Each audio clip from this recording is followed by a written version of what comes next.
अजीब व गरीब किस्म की ख़बरें आती हैं खैबर पख्तूनख्वा से, हर कोई अलग अलग दावे कर रहा है।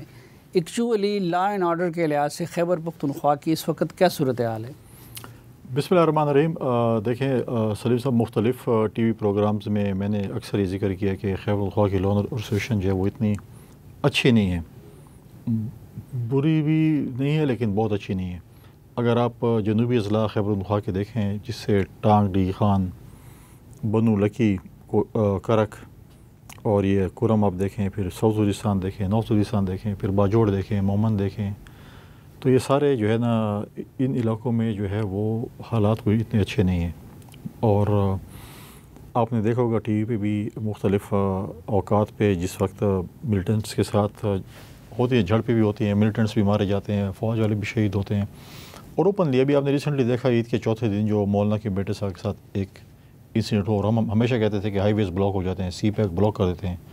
तो दिन दहाड़े मौलाना साहब के बेटे को आपने देखा कि उन्होंने रोका, और ये हाई प्रोफाइल केस है जो आपने टीवी पे सबने और इस पर पार्लियामेंट में डिस्कस हुआ। ऐसे तो ऑफन होते रहते हैं, सरकारी मुलाजमीन देखते हैं जिस पर सरकारी कार्ड है, कोई फ़ौजी है, कोई FC का है, कोई सरकारी मुलाजिम है, अगवा करते हैं और उसके बाद तावान लेके उनको छोड़ते हैं।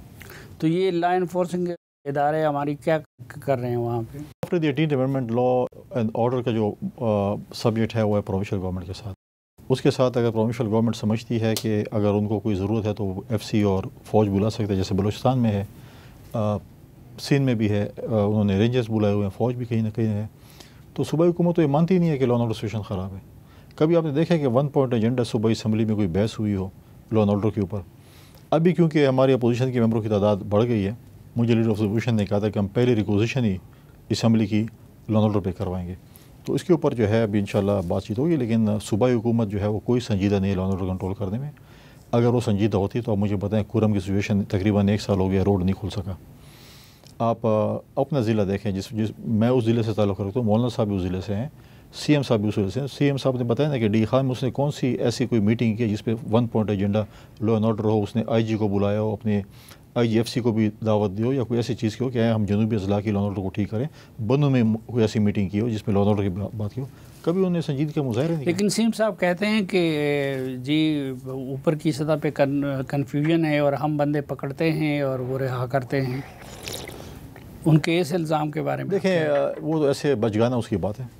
फिर मतलब है कि अगर आप बंदे पकड़ रहे हैं, मैं बंदे पकड़ रहा हूँ और आपके बहने में छोड़ रहा हूँ, तो फिर तो मेरी रेट नहीं है ना, फिर तो अपनी कमज़ोरी बेसी बता रहे हैं ना, फिर आप इस्तीफ़ा दे दें। अगर आप कह रहे हैं कि आप गलत बंदे पकड़ रहे हैं और किसी कहने पे आप छोड़ रहे हैं, फिर तो आपकी बेसी है। फिर आप तो इसके अगर आप समझते हैं कि आपने गलत बंदा पकड़ा हुआ है और आप उसे छोड़ रहे हैं तो आप गलत काम कर रहे हैं। और अगर मैं उनको सिफारिश करूँ कि गलत बंदों को छोड़ें, फिर तो मतलब है कि आप फिर हुकूमत क्यों कर रहे हैं, फिर आपके पास आपकी रिट ही नहीं है।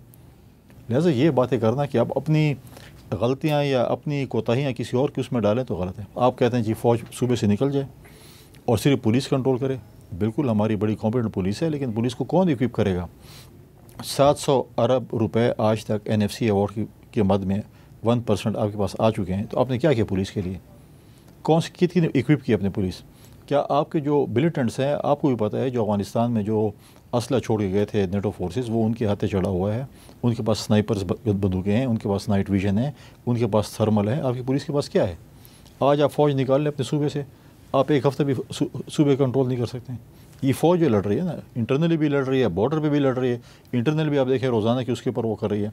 हाँ, आप पुलिस को इतने ट्रेन कर लें या इक्विप कर लें कि उनके पास बुलेट प्रूफ गाड़ियाँ भी हों, जैकेटें भी हों, वेल इक्विप्ड भी हों, फिर हम कहें कि हम पुलिस हमारी वेल इक्विप्ड होगी, वो लड़ सकती है, तो फिर तो बात कर सकते हैं। लेकिन इस हालात में आप कहें कि नहीं सिर्फ पुलिस के हवाले कर दें, क्यों? उन बेचारों इतने पहले भी शहादत दी हैं, उनको आप शहीद भी करवाएंगे और निकलेगा भी कुछ नहीं। लेकिन आप ये कहते हैं कि अगर फ़ौज निकले तो फिर इस वक्त सूबे के इदारे जो है वो नहीं कर सकते, एक हफ़्ता भी सूबा नहीं संभाल सकते।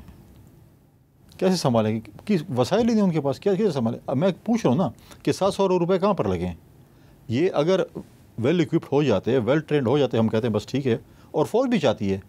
देखें, जब आप एक्सटर्नल सिक्योरिटी बॉर्डर की हो, इंटरनल सिक्योरिटी आप फ़ौज से करवाएं, सैलाब में आप फ़ौज को बुलाएं, ज़लज़ला आ जाए फ़ौज को बुलाएं।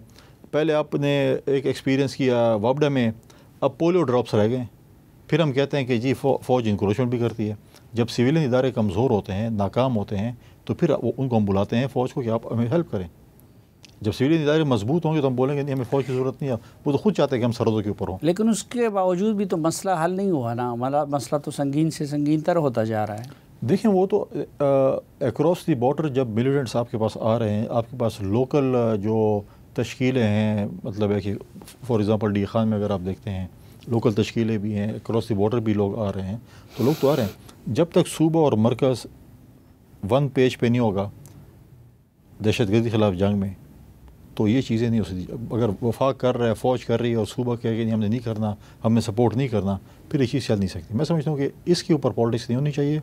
हमारे चीफ मिनिस्टर साहब को इस पर पॉलिटिक्स नहीं करनी चाहिए। इसके ऊपर वफाक के साथ बहुत से इशूज़ पे अगर आप बैठे भी हैं, IMF पे भी बैठे हैं, टैक्सों पे भी बैठे हैं, अपने फ़ायदे के लिए बैठे हैं, तो कौम के लिए और सूबे के फ़ायदे के लिए बैठ जाएँ।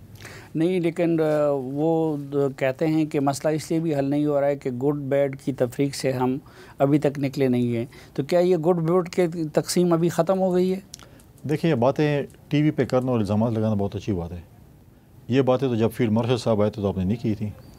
जब वो 2 दफ़ा हमारी एक मीटिंग थी, अभी भी जिरगा था, आपने जो बातें की, आपने जिरगे की बात की कि हमें रिवाइवल ऑफ जिरगा होना चाहिए, वो वज़ीर-ए-आज़म साहब ने कमेटी बना ली थी। और ये चीज़ें अगर आप उस वक्त करते, मैं नहीं समझता। और फील्ड मार्शल साहब का जो पहले, इससे पहले का जो विजिट, जो जिरगे से पहले विजिट था, उन्हें क्लियर कट तमाम पॉलिटिकल पार्टीज़ को बताया कि मैं यहाँ पर ऑपरेशन कराने के लिए नहीं आया हूँ कि यहाँ पर ऑपरेशन हो, चीज़ें हों।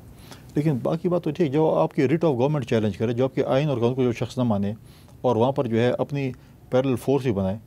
अब आप मुझे बताएं कि डी खान की जो हाईवे है पेशावर की, उसके ऊपर अगर नाके लगें असर के बाद, सी पे के ऊपर अगर नाके लगें असर के बाद, अपने CM साहब के फार्म हाउस के साथ ही नाके लगें असर के बाद, डी खान टांक रोड के ऊपर, तो रिट किधर है हुकूमत की? फिर आप बताएं। अगर असर के बाद भी, पहले तो शाम के बाद, तो दिन दिहाड़े भी नाके लगे। नहीं, मैं ये कह रहा था कि रियासत गुड बैड की तफरीक से निकल चुकी है। मैं समझता हूँ कि there is no good, all Talib, all TTP और जो दहशतगर्द हैं वो सारे बैड हैं, कोई गुड नहीं उसके अंदर। और इस मामले में उनकी जो राय है वो ठीक नहीं है। मैं समझता हूँ कि जो रिट ऑफ द गवर्नमेंट को चैलेंज करेगा उसकी राय तो ठीक नहीं होगी। उसको तो आप कैसे, आप मुझे बताएं कि आप आपकी रिट चैलेंज हो, आपकी हुकूमत को चैलेंज करें, आपकी वो करें, तो उसके ऊपर आप कैसे उसको एक्सेप्ट कर सकते हैं?